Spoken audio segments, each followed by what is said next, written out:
Hi all, welcome to IPS Train Solution. ഞാൻ Vishnu Pushparaj.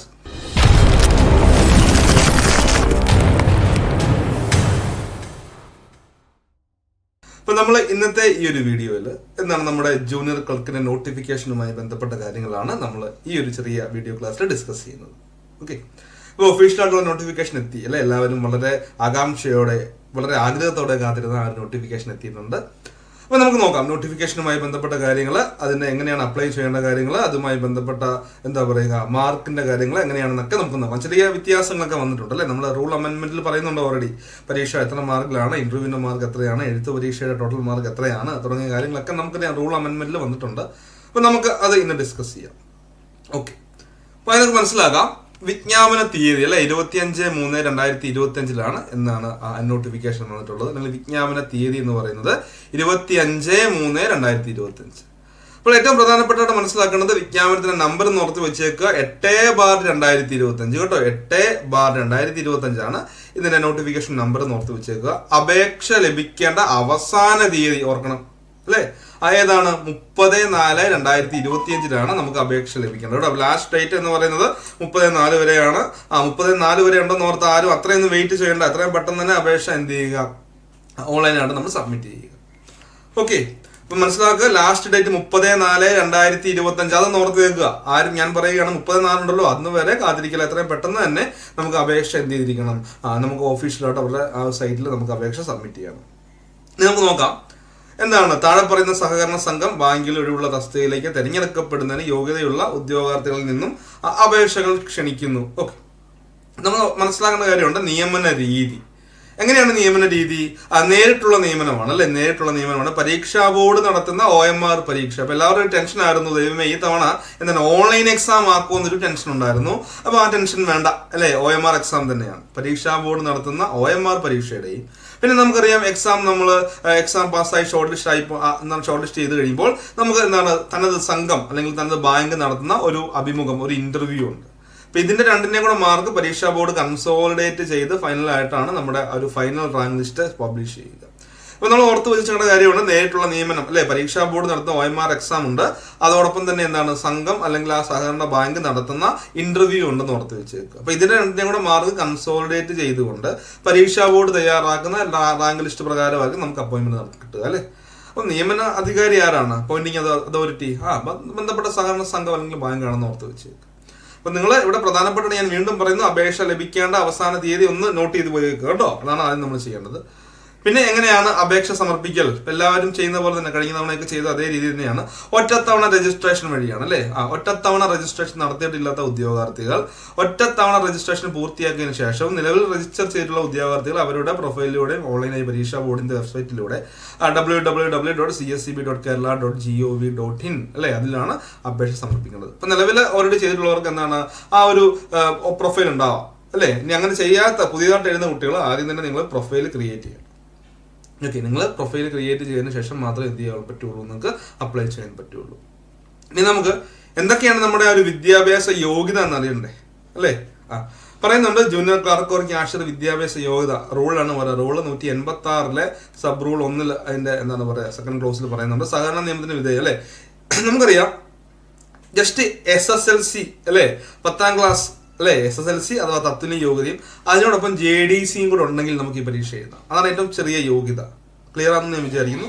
Just SSLC plus JDC ഉണ്ടെങ്കിൽ പോലും നമുക്ക് ഈ പരീക്ഷ എഴുതാം. പറയുന്നുണ്ട് SSLC അഥവാ തത്തുല്യ യോഗ്യതയും subordinate personal cooperative training course junior diploma in cooperation JDC. അപ്പം SSLC ഓർ അതിന് തത്തുല്യവും അതിനോടൊപ്പം തന്നെ എന്താണ് JDCയോ അടിസ്ഥാന യോഗ്യതയായിരിക്കും. ഏറ്റവും കുറഞ്ഞ യോഗ്യത അടിസ്ഥാന യോഗ്യത എന്ന് പറഞ്ഞാൽ SSLC പ്ലസ് JDC ആണെന്ന് ഓർത്ത് വെച്ചത്.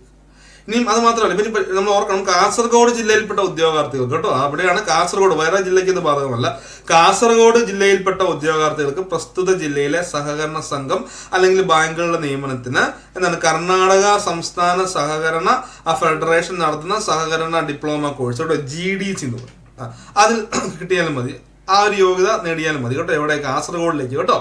പിന്നെ പറയുന്നത് കേരള സംസ്ഥാന സഹകരണ യൂണിയൻ നടത്തുന്ന ജൂനിയർ ഡിപ്ലോമ ഇൻ കോപ്പറേഷൻ തുല്യമായ അടിസ്ഥാന യോഗ്യതയായിരിക്കും. ഓക്കെ, അതിന് തത്തുല്യമായിട്ടുള്ള യോഗ്യതയെ നമുക്ക് പരിഗണിക്കും കേട്ടോ. അതായത് JDC തത്തുല്യമായിട്ട് ഉള്ള കോഴ്സ് ഉണ്ടെങ്കിൽ നമുക്ക് അതിനെ നമുക്ക് അടിസ്ഥാന യോഗ്യതയാണ് കണക്കാക്കുന്നത്. പിന്നെ പറയുന്നുണ്ട് എന്താണ്, കൂടാതെ സഹകരണം ഐച്ഛിക വിഷയമായി എടുത്ത് ബികോം ബിരുദം, അതായത് ബികോം വിത്ത് കോർപ്പറേഷൻ ഉള്ളവർക്കും. പിന്നെ പറയാണ് അല്ലെങ്കിൽ ഏതെങ്കിലും ഒരു അംഗീകൃത സർവകലാശാലയിൽ നിന്നുള്ള ബിരുദവും. പിന്നെ എന്താണ്, സഹകരണ ഹയർ ഡിപ്ലോമ അല്ലെ, എന്താണ് സഹകരണ ഹയർ ഡിപ്ലോമ HDC ആണ് അല്ലെ, കേരള സംസ്ഥാന സഹകരണ യൂണിയന്റെ HDC അല്ലെങ്കിൽ HDC ആൻഡ് BM, അല്ലെങ്കിൽ എന്താണ് ആ നാഷണൽ കൗൺസിൽ ഫോർ കോപ്പറേറ്റീവ് ട്രെയിനിങ്ങിന്റെ ഒരു വർഷത്തെ റെഗുലർ കോഴ്സ് HDC അല്ലെങ്കിൽ HDM അല്ലെങ്കിൽ കേരള കാർഷിക സർവകലാശാലയുടെ BSc എന്താണ് കോർപ്പറേഷൻ ആൻഡ് ബാങ്കിങ് ഉള്ളവർക്ക് അപേക്ഷിക്കാവുന്നതാണ്. അപ്പൊ നമ്മൾ ജസ്റ്റ് മനസ്സിലാക്കി വെക്കുക, സാധാരണ നമ്മുടെ യോഗ്യത തന്നെ. അപ്പൊ ഞാൻ പറയുകയാണ്, 10ാം ക്ലാസ്സുകാരാണെങ്കിൽ 10+ എത്രയാണ് JDC ഉണ്ടെങ്കിൽ പറ്റും. അല്ലെങ്കിൽ നമുക്ക് എന്താണ് +2 ആണെങ്കിൽ +2 JDC അല്ലേ. പിന്നെ പറയുന്നുണ്ട് ബികോം വിത്ത് കോർപ്പറേഷൻ ആണ്, വേറെ ഒന്നും വേണ്ട. ബികോം വിത്ത് കോർപ്പറേഷൻ ആണ്, നമുക്ക് വേറെ ഒരു യോഗ്യത വേണ്ട, അത് മതി. അല്ലെങ്കിൽ നമുക്ക് വേറെ ഏതെങ്കിലും ഡിഗ്രി ആണെങ്കിൽ, വേറെ എനി ഡിഗ്രി ആണെങ്കിൽ അതിനോടൊപ്പം തന്നെ നമുക്ക് എന്താണ് HDC ഉണ്ടെങ്കിലും നമുക്ക് അപ്ലൈ ചെയ്യാം. HDC JDC ഉണ്ടെങ്കിലും any degree plus HDC or JDC, അല്ലെങ്കിൽ എന്താ പറയുക 10th + JDC, ബികോം വിത്ത് കോർപ്പറേഷൻ. പിന്നെ നമ്മുടെ എന്താ പറയുക, അപ്പൊ നമ്മുടെ കാർഷിക യൂണിവേഴ്സിറ്റിയുടെ അത് നമ്മൾ മനസ്സിലാക്കി വെക്കണം. ഓക്കെ, വളരെ പ്രധാനപ്പെട്ട ഒരു യോഗ്യത നമുക്ക് പറയുന്നുണ്ട്. ഏതാണ് പറയുന്നത്? കേരള കാർഷിക സർവകലാശാലയുടെ BSc സഹകരണം ആൻഡ് ബാങ്കിങ്ങുകാർക്കും ഈ പരീക്ഷയിലേക്ക് അപ്ലൈ ചെയ്യാവുന്നതാണ്. ഓക്കെ, കാരണം എനിക്ക് തോന്നുന്നു ഇത്രയും നല്ല ഒരു പരീക്ഷ നമുക്ക് സഹകരണ മേഖലയിൽ ഇല്ല അല്ലേ, ശരിയല്ല? കാരണം നമുക്ക് എത്ര ആ യോഗ്യതയുടെ ഇളവുകളാണ് പ്രധാനം. SSC + JDC ഉണ്ടെങ്കിൽ പോലും നമുക്ക് ഈ പരീക്ഷ എഴുതാം. അപ്പം ഇവിടെ അത്യാവശ്യം നല്ലൊരു വേക്കൻസീസ് പറയുന്നത്, നമുക്ക് ഓരോ ജില്ലകളിലേക്ക് ജസ്റ്റ് ഒന്ന് കണ്ണോടിച്ച് പോകാം അല്ലേ. അതിൻ്റെ ഒരു സാലറി സ്കെയിലുകൂടെ ഞാൻ പറഞ്ഞു പോകാം. ജസ്റ്റ് അതിലൂടെ ഒന്ന് കണ്ണോടിക്കുകയും അതിൻ്റെ ഒരു സാലറി സ്കെയിലും കൂടെ നമുക്ക് നോക്കാം. അപ്പം നോക്കിയേ, തിരുവനന്തപുരം ജില്ലയിൽ എത്രയാണ്? 4 ബാങ്കിലേക്കാണ് അവർ അപേക്ഷ എന്താണ് ഇൻവൈറ്റ് ചെയ്തിട്ടുള്ളത് അല്ലേ. 4 ബാങ്കിലേക്കാണ്. ഇടയ്ക്കോട്ട് സർവീസ് സഹകരണ ബാങ്ക്, കുന്നത്തുങ്കാൽ സർവീസ് സഹകരണ ബാങ്ക്, ഇടവ സർവീസ് സഹകരണ ബാങ്ക്, ഗവൺമെന്റ് സെക്രട്ടേറിയറ്റ് സ്റ്റാഫ് സഹകരണ സംഘം. അപ്പൊ ഇവിടെ ഓരോ ബാങ്കിനെ കുറിച്ച് പറയുന്നുണ്ട്. അപ്പൊ ആദ്യത്തേതിൽ പറയുന്നുണ്ട് അല്ലെ 17,360 ആണ്. 17,360 സ്റ്റാർട്ടിംഗ് സാലറി പറയുന്നു. അത് എന്താണ്? സ്പെഷ്യൽ ഗ്രേഡ് ബാങ്കാണ്. നമ്മൾ ബാങ്കുകളെ തരംതിരിച്ചിട്ടുണ്ട് അല്ലെ, സൂപ്പർ എന്നും സ്പെഷ്യൽ എന്നും ക്ലാസ് 1 എന്നും ക്ലാസ് 2 എന്നൊക്കെ തരംതിരിച്ചിട്ടുണ്ട്. അപ്പം 17,360 സാലറി സ്കെയിൽ വരുന്നത് എന്താണ്? അതൊരു സ്പെഷ്യൽ ഗ്രേഡ് ബാങ്കാണ്. ഈ 17,360 സാലറി സ്കെയിലുള്ള ബാങ്കിൽ നമുക്ക് അപ്പോയിന്റ്മെന്റ് കിട്ടുകയാണെങ്കിൽ നമ്മുടെ ഗ്രോസ് സാലറി, അതായത് നമുക്ക് ഫസ്റ്റ് മന്തിലെ നമ്മുടെ ഗ്രോസ് സാലറി കട്ടിങ് വരും കേട്ടോ, അത് നോക്കണ്ട. നമ്മുടെ ഗ്രോസ് സാലറി എന്ന് പറയുന്നത് എത്രയാണെന്നറിയോ? 34,026 രൂപ കേട്ടോ. 17,360 സാലറി സ്കെയിലുള്ള ബാങ്കിൽ നമ്മൾ ജോലിയിൽ പ്രവേശിക്കുകയാണെങ്കിൽ നമ്മുടെ ഗ്രോസ് സാലറി എന്ന് പറയുന്നത് 34,026 രൂപയാണ്. ക്ലിയർ? ഇതിന് തൊട്ട് താഴെ പറഞ്ഞത് അവിടെ ജോലിക്കാർക്ക് 4 വേക്കൻസി ഉണ്ട്, ഭിന്നശേഷിക്കൊന്നും ജനറൽ കാറ്റഗറിക്ക് 3 ഇനിയും പറഞ്ഞത് 16,420 അല്ലെ. 16,420 ബാങ്കിൽ നിങ്ങൾ ജോലിക്ക് കയറിയാൽ നിങ്ങളുടെ ഗ്രോസ് സാലറി 32,183. ഇനി 17,360, പിന്നെ 18,300 വരുന്നത് സൂപ്പർ ഗ്രേഡ് ബാങ്കാണ്. എന്താണ് സൂപ്പർ ബാങ്ക് എന്ന് പറയുന്നത്? ഏറ്റവും ടോപ്പിൽ വരുന്ന തന്നെ സർവീസ് ആണ് ഏറ്റവും ടോപ്പിൽ വരുന്ന ഒരു ബാങ്കിന്റെ എന്താണ് സൂപ്പർ ഗ്രേഡ് എന്ന് പറയുന്നത് 18,300.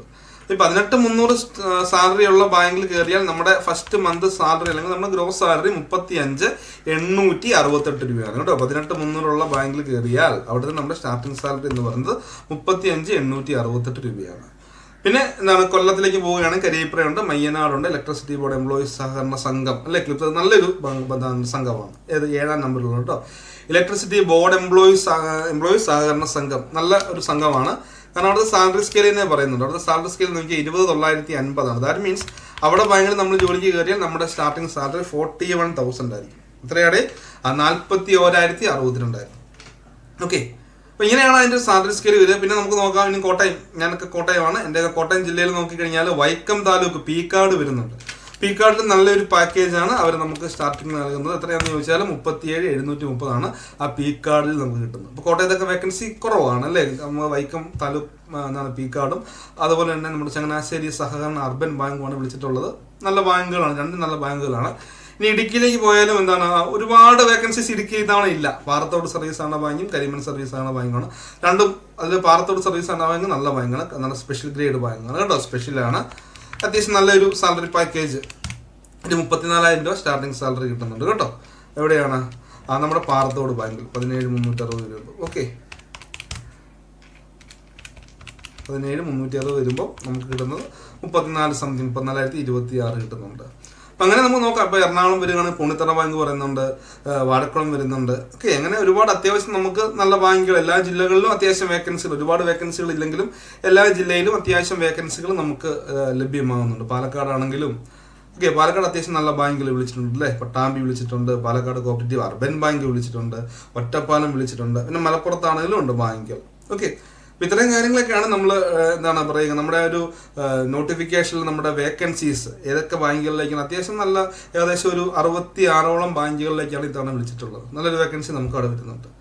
ഓക്കെ, അപ്പം ഇനി നമുക്ക് മനസ്സിലാക്കുന്നത് എന്താണ്, നമ്മുടെ ഏജ് ആണ് അല്ലേ, പ്രായപരിധിയുമായി ബന്ധപ്പെട്ട കാര്യങ്ങളാണ് ഇനി പറയുന്നത്. അപ്പൊ പറയുന്നത് മിനിമം 18 വയസ്സും മാക്സിമം എത്രയാണ്, ജനറൽ കാറ്റഗറി വരുമ്പോൾ 40ആണ്. 1/1/2025 18 വയസ്സ് തികഞ്ഞിരിക്കേണ്ടതും 40 വയസ്സ് കഴിയാൻ പാടില്ലാത്തത്. മീൻസ് 18 മുതൽ 40 വയസ്സ് വരെയാണ് സാധാരണ ജനറൽ കാറ്റഗറി എഴുതുന്നത്. മിനിമം 18 വേണം, അതിൽ കുറയാൻ പാടില്ല. അപ്പോൾ ഇവിടെ പറയുന്നത് പട്ടികജാതി പട്ടികവർഗ SC/ST വിഭാഗത്തിൽപ്പെട്ടവർക്ക് 5 വർഷത്തെ ഇളവ് കിട്ടുന്നുണ്ട്. ദാറ്റ് മീൻസ് അവർക്ക് 45 വയസ്സ് വരെ അപ്ലൈ ചെയ്യാം. SC/ST വിഭാഗത്തിലുള്ളവർക്ക് 45 വയസ്സ് വരെ അപ്ലൈ ചെയ്യാം. ഇനി OBC മറ്റ് പിന്നോക്ക വിഭാഗക്കാരിൽ ഉൾപ്പെട്ടുള്ളവർക്കും വിമുക്ത ഭടന്മാർക്ക്, അത് OBC പിന്നെ വിമുക്ത ഭടന്മാർക്കും പൊതുവിഭാഗത്തിൽ EWS വരുന്നല്ലേ, ജനറൽ കാറ്റഗറിയിൽ EWS വരുന്നവർക്കും 43 വരെ എഴുതാം. 40 എന്നുള്ളത് 3 വർഷത്തെ ഇളവ്. ദാറ്റ് മീൻസ് എത്രയാണ്, 43 വയസ്സ് വരെ നമുക്ക് എന്ത് ചെയ്യാം, എക്സാം അവിടെ എഴുതാൻ പറ്റുന്നുണ്ട്. ജനറൽ സാധാരണ 40ആണ്, SC/ST ആണെങ്കിൽ 45, മറ്റേ OBC-ക്കാർക്കൊക്കെ 3 വരുന്നുണ്ട് അല്ലേ, EWS-നൊക്കെ 3 വർഷം, 43 വരെ എഴുതാം. ഇനി ഭിന്നശേഷിക്കാർക്ക് PH വരുന്ന ഭിന്നശേഷിക്കാർക്ക് 40% അതിൽ കൂടുതലോ വേണം കേട്ടോ. ഓക്കെ, അവർക്ക് 10 വർഷത്തെ ഇളവാണ്. ദാറ്റ് മീൻസ് എത്രയാണ്, അവർക്ക് 50 വയസ്സ് വരെ പരീക്ഷ എഴുതാം. PH-ൽ വരുന്നവർക്ക് 50 അല്ലെ, ആലോചിച്ച് നോക്കുക, PH-ൽ വരുന്നവർക്ക് 50 വയസ്സ് വരെ എഴുതാമെന്ന് ഓർത്ത് വെച്ചേക്കുക. പിന്നെ വിധവകൾക്ക് 5 വർഷം ഇളവ്, ദാറ്റ് മീൻസ് 45 വരെ എഴുതാം. ഇതാണ് എന്താണ് നമ്മുടെ ഏജുമായി ബന്ധപ്പെട്ട ലിമിറ്റേഷൻസ്. ക്ലിയർ ആണെന്ന് ഞാൻ വിചാരിക്കുന്നു. ഇനിയാണ് നമ്മൾ ഏറ്റവും പ്രധാനപ്പെട്ട പാർട്ടിലേക്ക് പോവുകയാണ്. മാർക്കിന്റെ ഡിസ്ട്രിബ്യൂഷനാണ്. നിലവിൽ നമുക്ക് 100 എത്ര ക്വസ്റ്റ്യൻ ഉണ്ടായിരുന്നു, 80 മാർക്കിന്. അതിൽ 160 ചോദ്യങ്ങൾ, അര മാർക്ക് വീതം 80 മാർക്കും പിന്നെ 15ന്റെ ഇന്റർവ്യൂ ആണെങ്കിൽ ഇവിടെ ആകെ എന്താണ് കംപ്ലീറ്റ് ആയിട്ട് നമ്മുടെ പരീക്ഷയുടെ സ്ട്രക്ചർ മാറ്റിയിട്ടുണ്ട്. 100 ചോദ്യങ്ങളാണ് അല്ലെ, 1 മാർക്കിന്റെ 100 ചോദ്യം, അങ്ങനെ 100 മാർക്ക് കേട്ടോ. ഒരു ക്വസ്റ്റിന് 1 മാർക്ക് എന്ന രീതിയിൽ 100 ചോദ്യങ്ങളാണ് ഇവിടെ ഉള്ളത്. നെഗറ്റീവ് മാർക്ക് പറഞ്ഞിട്ടില്ല, നെഗറ്റീവ് ഇല്ല. നമുക്ക് 100 എന്ത് ചെയ്യാം, എന്താണ് ആത്മവിശ്വാസത്തോടെ ധൈര്യത്തോടെ നമുക്ക് അറ്റൻഡ് ചെയ്യാം. 100 ചോദ്യങ്ങളാണ് ഓരോ മാർക്ക് വീതം വരുന്നത് അല്ലെ, ഓരോ മാർക്ക് വീതമുള്ള 100 ചോദ്യം 100 മാർക്ക്. പിന്നെ അതിന്റെ യോഗ്യതാ ലിസ്റ്റിൽ ഉൾപ്പെടുന്നവർക്ക് പരമാവധി 20 മാർക്കാണ് ഇന്റർവ്യൂ. നേരത്തെ 15 ആയിരുന്നു, ഇപ്പോൾ 20 ആയി. പണ്ട് കാലങ്ങളിൽ 20 ആയിരുന്നു നേറ്റിവിറ്റി. ഇപ്പോൾ നേറ്റിവിറ്റി ഒന്നുമില്ല കേട്ടോ. പണ്ട് കാലത്ത് 5 മാർക്ക് നേറ്റിവിറ്റി 15 ഇന്റർവ്യൂവിനുമായിരുന്നെങ്കിൽ ഇപ്പോൾ 20 മാർക്ക് ആക്കിയിട്ടുണ്ട്. പക്ഷെ നേറ്റിവിറ്റി ഇല്ല. ഓക്കെ, അതായത് സ്വന്തം ജില്ലയിലാണെങ്കിൽ 5 മാർക്ക് ബോണസ് ആയിട്ട് അങ്ങനെയൊന്നുമില്ല. അതൊന്നും നേറ്റിവിറ്റി ഒന്നുമില്ല. ഇപ്പൊ എല്ലാവർക്കും ഒരുപോലെ തന്നെ. ദാറ്റ് മീൻസ് 20 മാർക്കാണ് ഇന്റർവ്യൂവിന്. അതിന് മിനിമം നമുക്ക് അറ്റൻഡിങ് മാർക്കായിട്ട് 4 മാർക്ക് കിട്ടും കേട്ടോ. മിനിമം അറ്റൻഡിങ് മാർക്കായിട്ട് 4 മാർക്ക് കിട്ടുമെന്ന് ഓർത്ത് വെച്ചേക്കാം. 16 മാർക്ക് പിന്നെ നമ്മുടെ പ്രകടനത്തെ, നമ്മുടെ ഇന്റർവ്യൂവിലെ പെർഫോമൻസിനെ അടിസ്ഥാനപ്പെടുത്തിയാണ്. പിന്നെ പുതിയതായിട്ട് പറയുന്നുണ്ട് എന്താണ്, പുതിയതായിട്ടല്ല, നമ്മുടെ ഉദ്യോഗാർത്ഥികളുടെ പരീക്ഷാ ഫീസിനൊപ്പം എന്താണ് GST 18% GST കൂടെ ഇനി നമ്മൾ പേ ചെയ്യണമെന്ന് ഓർത്ത് വെച്ചേക്കാം. ഓക്കെ, പിന്നെ വലിയ വ്യത്യാസങ്ങളൊന്നും അവിടെ വന്നിട്ടില്ല. സാധാരണ പണ്ടത്തെ പോലെ തന്നെ എത്രയാണ്, ഒരു ബാങ്കിലേക്ക് 150, പിന്നെ തുടർന്നുള്ള ഓരോ ബാങ്കിലും 50. ഒരു ബാങ്ക് ആണെങ്കിൽ നമുക്ക് 150, പിന്നെ 2 ബാങ്കാണ് എത്ര വരും, ഒരു ബാങ്കിന് 150, പിന്നെ തുടർന്ന് വരുന്ന ഓരോ ബാങ്കിനും 50 വെച്ച്. അപ്പോൾ ഒരു ബാങ്കിന് 150, 2 ബാങ്കാണെങ്കിൽ 200, 3 ബാങ്കാണെങ്കിൽ 250. ശരിയല്ലേ? അതായത് ഒരു ബാങ്കിലേക്ക് അപ്ലൈ ചെയ്യുമ്പോൾ 150, പിന്നെ വരുന്ന ഓരോ അഡീഷണൽ ആയിട്ട് വെക്കുന്ന ഓരോ ബാങ്കിനും 50 രൂപ വീതം. നമ്മൾ ഓർത്ത് ഇവിടെ ലിമിറ്റേഷൻസ് വരുമെന്ന് ഓർത്തു. ലിമിറ്റേഷൻസ് ഒന്നുമില്ല. എത്ര ബാങ്കുകളിലേക്ക് വേണമെങ്കിലും നമുക്ക് അപ്ലൈ ചെയ്യാം കേട്ടോ. എത്ര ബാങ്കുകളിലേക്ക് വേണമെങ്കിലും നമുക്ക് അപ്ലൈ ചെയ്യാം. ഇനിയാണ് ഉദ്യോഗാർത്ഥികൾ ഓൺലൈനായി വിജ്ഞാപന പ്രകാരമുള്ള അപേക്ഷ സമർപ്പിച്ചു കഴിഞ്ഞാൽ മൈ ആപ്ലിക്കേഷനിൽ നിന്നും അപേക്ഷാ പ്രിന്റ് എടുത്ത് സൂക്ഷിക്കണം. പിന്നെ ജനറലിനാണ് ഒരു ബാങ്കിലേക്ക് 150, പിന്നെ ഓരോ ബാങ്കിലേക്കും 50 എന്ന് ഓർത്ത് വെച്ചേക്കുക. ഓക്കെ, അത് നിങ്ങൾ ഒന്ന് ഓർത്ത് വെച്ചേക്കുക. പിന്നെ പറയുന്നുണ്ട് SC/ST വിഭാഗത്തിൽ പെടുന്നവർക്ക് അല്ലേ, പട്ടികജാതി പട്ടികവർഗ വിഭാഗത്തിന് അപേക്ഷയിലെ സംഘം മൈൻ 50 രൂപയും തുടർന്നുള്ള ഓരോ ബാങ്കിലും 50. അപ്പോൾ അവർക്ക് 150 അല്ല, ആദ്യത്തെ ഒരു ബാങ്കിലേക്ക് 50, പിന്നെ ഓരോ ബാങ്കിലേക്കും 50 വെച്ച്. ഇനി ജനറൽ കാറ്റഗറി വരുമ്പോൾ ആദ്യത്തെ ഒരു ബാങ്കിലേക്ക് 150, അതായത് SC/ST ഒഴികെയുള്ളവർക്ക് വരുമ്പോൾ ഒരു ബാങ്കിലേക്ക് 150, പിന്നെ ഓരോ ബാങ്കിലേക്കും 50 വെച്ച്. ഇനി SC/ST ആണെങ്കിൽ ഒരു ബാങ്കിലേക്ക് വെക്കുന്നുണ്ട് 50, 150 വരെ 50, പിന്നെ ഓരോ ബാങ്കിലേക്കും 50 വെച്ചാണ് വരിക. ഓക്കെ, പിന്നെ പറയുന്നുണ്ട് നമ്മളെല്ലാം ഓൺലൈനായിട്ട് തന്നെ വേണം എന്ത് ചെയ്യാൻ, ഫീസ് അടയ്ക്കാൻ അല്ലേ പറയുന്നുണ്ട്. സഹകരണ സംഘത്തിന് എന്താണ് ഉദ്യോഗാർത്ഥി സഹകരണ സർവീസ് പരീക്ഷാ ബോർഡിന്റെ വെബ്സൈറ്റ് പരിശോധിച്ച് വിജ്ഞാപനം വായിച്ചു നോക്കിയ ശേഷം ഓൺലൈൻ അപേക്ഷ സമർപ്പിക്കുക. തപാൽ മുഖേന അയക്കുന്ന അപേക്ഷ സ്വീകരിക്കുന്നതല്ല. ഓക്കെ, തപാൽ മുഖേന നമുക്കിതൊന്നും ചെയ്യാൻ പറ്റില്ല. ഓൺലൈനായിട്ട് തന്നെ എല്ലാ കാര്യങ്ങളും ചെയ്യണമെന്ന് ഓർത്ത് വെച്ചേക്കാം. പിന്നെ അപേക്ഷ സ്വീകരിക്കേണ്ട അവസാന തീയതിക്ക് മുൻപ് നിശ്ചിത വിദ്യാഭ്യാസ യോഗ്യത നേടിയിട്ടുള്ളവർ മാത്രം അപേക്ഷ സമർപ്പിക്കുക. അത് മീൻസ് അവിടെ യോഗ്യത ഉണ്ടെങ്കിലേ ചെയ്യാൻ പറ്റുള്ളൂ. അല്ല ലാസ്റ്റ് ഇയർ ആണ്, HDC ഡൂയിങ് ആണ്, ലാസ്റ്റ് ഒന്നും പറ്റില്ല. യോഗ്യത തെളിയിച്ചിരിക്കണം. പരീക്ഷാ ഡേറ്റിന്റെ അന്ന്, ലാസ്റ്റ് ഡേറ്റിന് അന്നെങ്കിലും നമുക്ക് യോഗ്യത തെളിയിച്ചെങ്കിൽ മാത്രമേ നമുക്ക് അപ്ലൈ ചെയ്യാൻ പറ്റുകയുള്ളൂ എന്ന് ഓർത്ത് വെച്ചേക്കും.